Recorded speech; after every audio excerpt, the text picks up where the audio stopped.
speaking.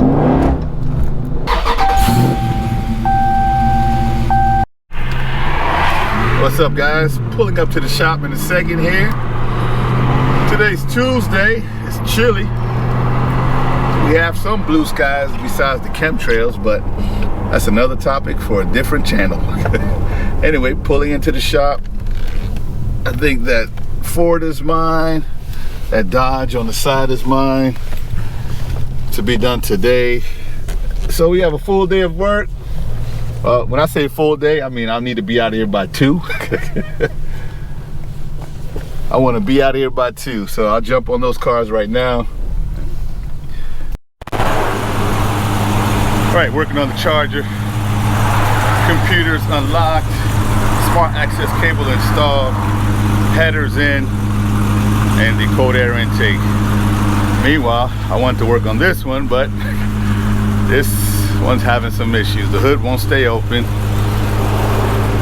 The car won't start. Looks like the lights were left on. I'm trying to turn those lights off. They're not turning off. Right now I got this charger. I'll leave it on there for a couple of hours. And I'll get back to working on this one. Right now letting the that's spark condensation, and that smell is part of the coating, or some of the coating that gets inside of the exhaust when they prepare for shipping. So I'll let that burn off, and then I'll download the file and get to work. All right, guys, we are back on another Dodge. This one's of the 4-door Accord. It's a Charger. The previous video, 2-door Challenger. That was just a street tune. This is a dyno tune. I just want to make sure the street stuff is good. And we're gonna put some fuel in it. Take it for a quick cruise. Hold on, let me check on this. What happened to me last time? All right, so went through the drive modes, put it in sport. And let's go drive it.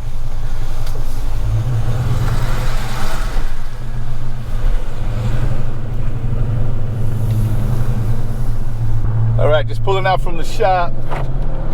I'm behind a Toyota Corolla.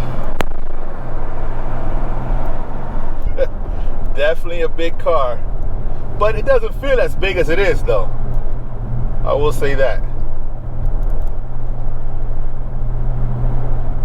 Suspension's pretty stout. I mean, it's a 2021. Should be pretty tight.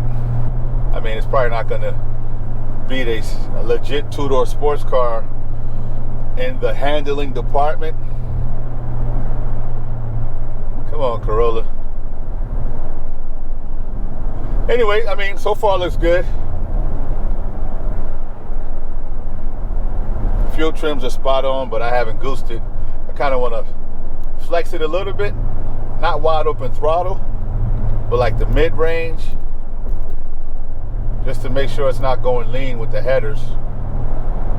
I did add a file up on there already.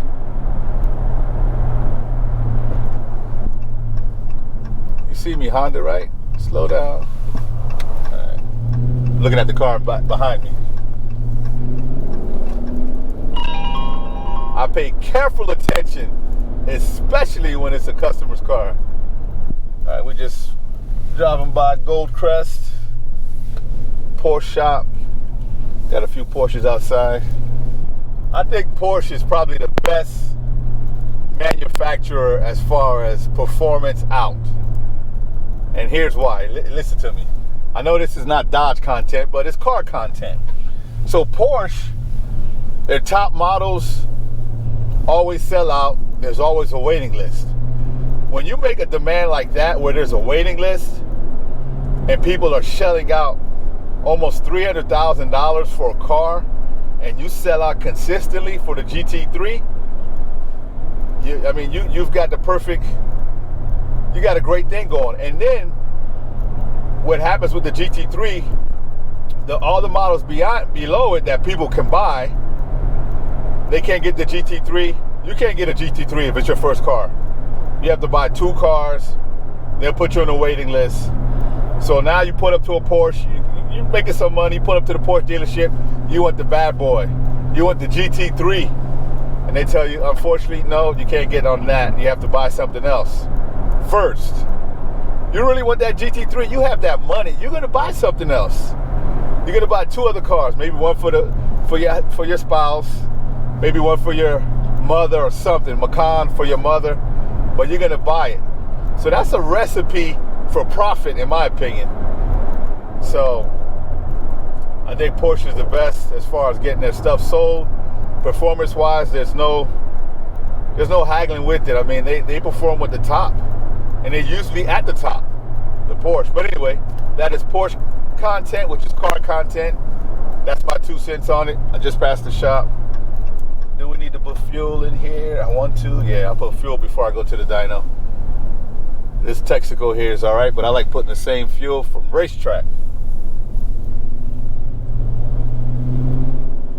I goose it a little bit. I don't like to disturb anybody.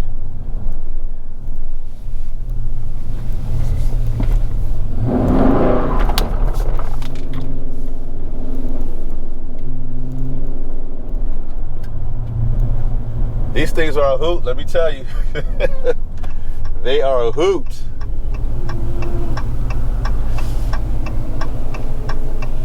I wish they made an SRT Scatpack all-wheel drive. That would be something. That would be something.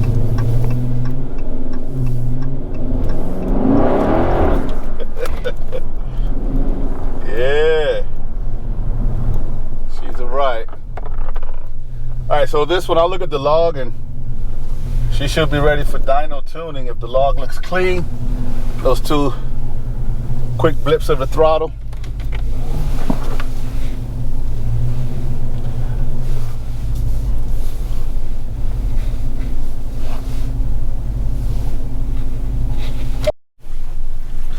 Okay, I'm reviewing the log.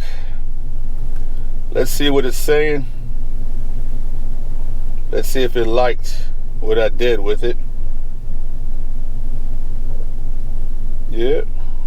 So what I like with the Dodge, I wish the more of GM stuff would do it. They have wide bands, not narrow bands, so it's so much easier to tune. So this thing is spot on.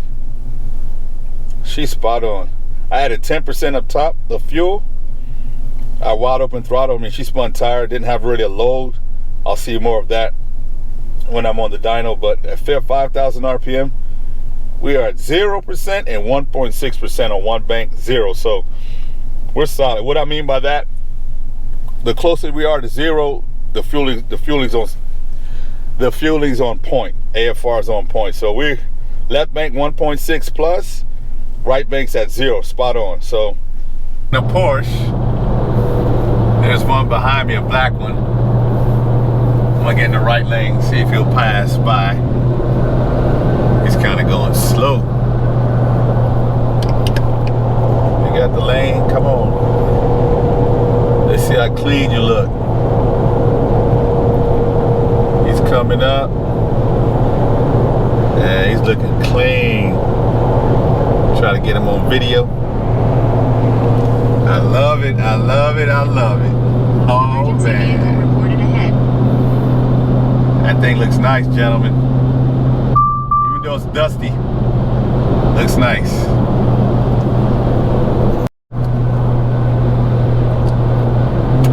So the drivability stuff is perfect. I mean, not much needed with the header, cold air intake. But it's always good to make sure they're good before you hit the dyno. That way you spend less time on the dyno.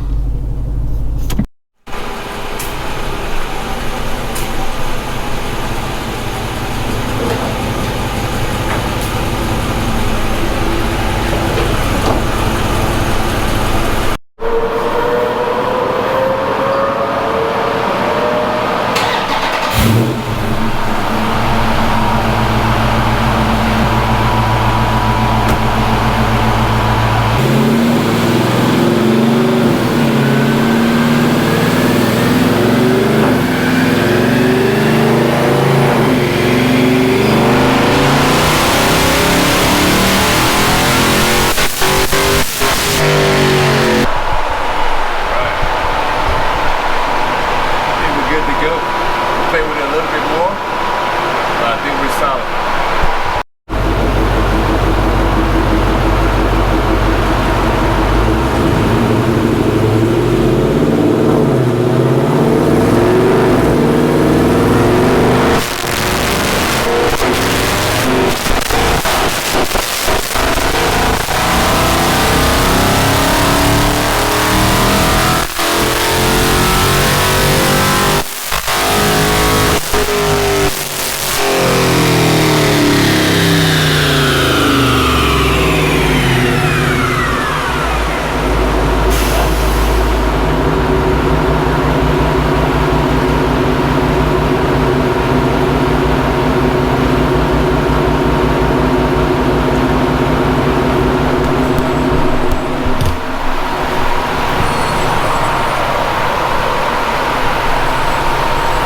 All right, 464, 472. Those dips are timing dips. Where it pulled a little timing, but that's actually how it's scheduled in the tune. All right. Anyway, she's good to go. All right, guys. So the Charger, she's strong. She's running strong. She picked up some nice horsepower with the headers from Texas Speed. We installed them, and I think the car already had a cold air intake. There's one on there. I don't like the one that's on there, and the reason why, it can absorb heat, and over time, like especially in the summer, sitting in traffic, it's gonna heat soak really bad and pull a crap load of timing. But anyway, this thing makes some impressive power on the dyno. I like it. 462, and that's in 6th gear. That's 1-to-1, 6th gear. So she made some nice numbers, and you can feel it. You quarter throttle, she just lights the tires up even with traction control on. Before, it was still peppy, but not as stout as it is now. So I like it, and we're gonna start tuning more of these. I don't really go after this crowd. I haven't really gone after this crowd. Usually people ask me, and just recently I started, you know, letting people know, yes, I do tune them. So we'll see. We're gonna see if we can develop something where we get you guys in pretty quick, get you out quick. The main reason why I wasn't tuning them before so much, because of the computer unlock. You got to get them unlocked. So I really didn't want to advertise, you know, cause the car's gonna be down a week. But now I found a place to get them unlocked much sooner. 1-day turnaround. So anyway, guys, if you got any questions, just reach out. Have a good one.